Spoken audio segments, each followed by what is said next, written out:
So any questions or comments, statements?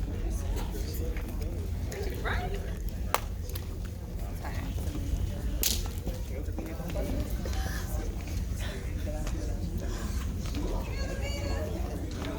Oh, I slid over. Any questions or statements? Just comments. I got one. Yep. For the movie for Our Sister Son, what made you come up with that concept, baby? Um, that is a good question.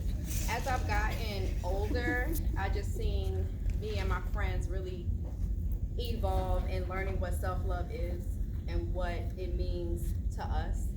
And it's important to have it because then it does then help you in your relationship, you know, what you need.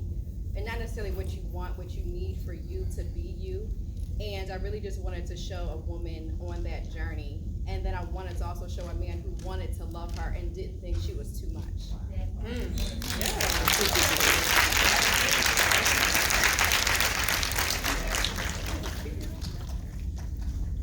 have a question for all three of you. Why was it important to create a film in Philadelphia? That's a good one. I like that. Philly lit. I know for me, it's personal. I think the things that get shot here, they all look the same. We all see the same stuff. It's City Hall. You might get a SEPTA bus. We might recognize a school, but I know Philly is such a big filmmaker city, and I know for me and most of us here, we want to show it the way that we see it, not the way that someone who doesn't live here sees it.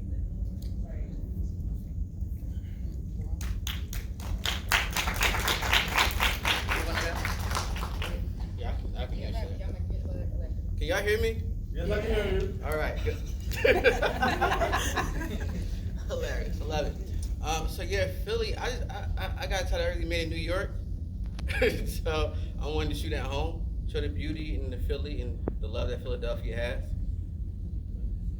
Yeah, I think for me, I am somebody who, after college, I was thinking about going to LA or Atlanta, and ended up coming back home and got to see that there were so many people here who were serious about filmmaking, who either wanted to be in shows or films, or wanted to make those films. And I feel like Philly has all the opportunity to be a film town. As you can see just up here with us, there are plenty of people here who are working, who want to work, who are serious about their craft. And I don't see why there's any reason it can't be. A lot of people, I've gotten a lot of resistance or pushback from that in the past, but I feel like there's plenty of beauty here. There's plenty of things to showcase. There's plenty of talent here. And, people said the same thing about Atlanta, and 20 years later, look at it, So I feel like I, for one, am going to be a part of that. I feel like Philly can be the same way. And yeah, that's for me though. Question for all three. How did you persevere through the distractions? That's the question. How did you persevere through the distractions? Distractions Just obstacles. in general, like challenges with Yeah. filmmaking. Through it all. I think it's just like I personally feel like this is what I'm meant to be doing, and so like anything you go to do is hard. Everything is difficult. It's difficult working a 9 to 5. It's difficult doing anything you want to do. I just decided to choose my heart, and I wanted that to be in what I felt like was purposeful work. I'm an artist. I'm a creative entrepreneur at this point, and committed to my craft and improving. So. For me, no matter what the challenges are, I'm always make it happen and find a way. So.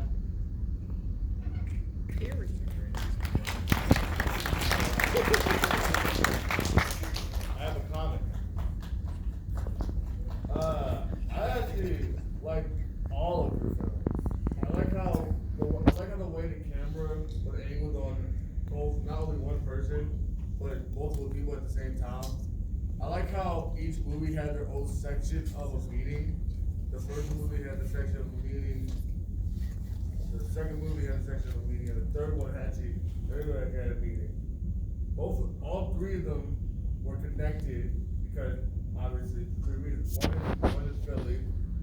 Two, because of the main process of filmmaking, and 3, the people that participated and supported the movies within the city of Philadelphia. So I just think all of y'all did a fantastic job.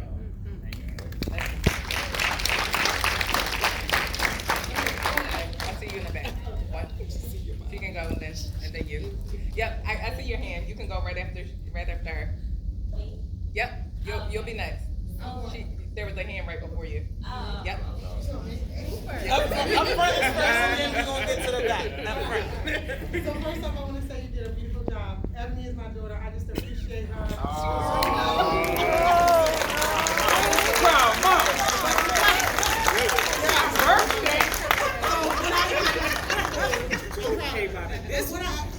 So watching her just grow to this beautiful person that she has always been dedicated from a very young age in the film industry, I see her drive. So my question to you all is, we know that Pennsylvania is actually the main film office is in Pittsburgh. Why, I don't know. Right? I have no idea why, right? So how are you, I know that some of you have advocated, I know my daughter advocates, but how do you advocate to really push this movement? There's so many people in Hollywood. There's so much money, but for some reason or another, Philadelphia can be several different things. It can be urban, it can be, our city is amazing. It can look like we're in the mountains, right? How do you continue to advocate, not only for the fact that you refuse to move, right? Because it's a movement, right? We are the theater capital, but we could be the film capital. So how do you continue to push and advocate for film, right? For Black artists, number 2. And also, how are you moving to really put funding? Are you doing major fundraisers? Can there be any way that people can really support? Because it costs money to do this stuff, right? So I know I asked 2 questions, but I think it's a beautiful art form. I think there's so much that comes out of Philadelphia, and I'm just saying, what are you all doing to continue to push this craft and continue to make Philadelphia the hub? We should be the hub of the state, right? So I know I asked 2 questions, but I just would like to hear different answers, if y'all don't mind. Well, as far as advocacy and what people can do, I mean, we all have links to our work. I think most of our collaborators who are even here are tagged most recently, and because they all have projects and other work that they're doing as well. So there's always ways to get in touch with us and just support how you can. Buy a ticket. Most people have donate links or some way you can get in touch with them. But as far as advocacy goes in the city, there's a need for change at a policy level. There's a need for change with the tax credit here, because the tax credit in Pennsylvania, there's a cutoff point, and so that keeps a lot of major productions from coming here. You know what I mean? They want money back on their investment. Doing a major production here is an investment in the state, and if the state isn't going to move that line, then they don't have any reason to be here. You know what I mean? So I think it's about positioning or talking to your politicians or those who are in a position to actively change policy, but also in the city of Philadelphia, there's people organizing, myself I'm one of them, around arts and culture in general in the city. A lot of other places you go, there are offices in place, there are chief cultural offices, and there's a lot of work and money behind the arts and culture. And the idea in Philadelphia has been, unfortunately, has even been in past policy and things from mayors that, the arts are leisure, and so they're usually the first thing to go in the region when, it's time for budget cuts, you know what I mean? But just making it clear to people that arts and culture should be supported, it's necessary. It isn't just a leisure thing at the end of the day. With everything that's been happening in the last year and a half, people have relied a lot on arts and culture to even stay alive, you know what I mean? So this is important work that we're doing, and that it's a creative economy as well. So you support families, right? You support whole communities when you support the work that we're doing. So, we ask people to get behind that, you know what I mean? Councilmen like Isaiah Thomas, David O, Helen Gim, these are all people you can reach out to and talk to and let it be known that, we want to see this flourish here. There's all the opportunity for it here, but laws have to change, policy has to change, and there has to be commitment.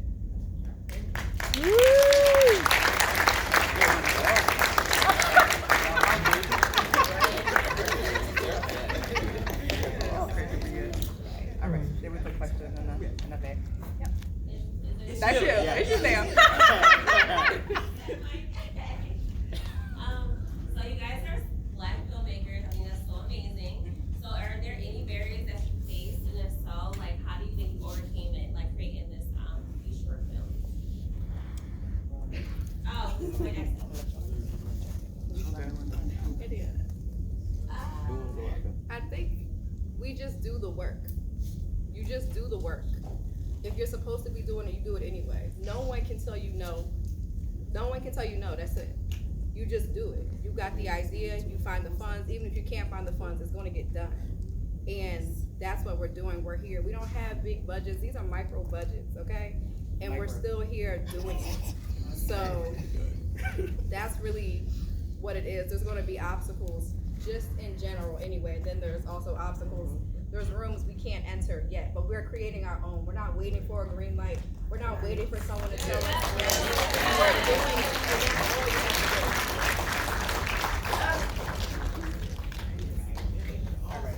do. You'll probably be our last one. We got to get up out of here.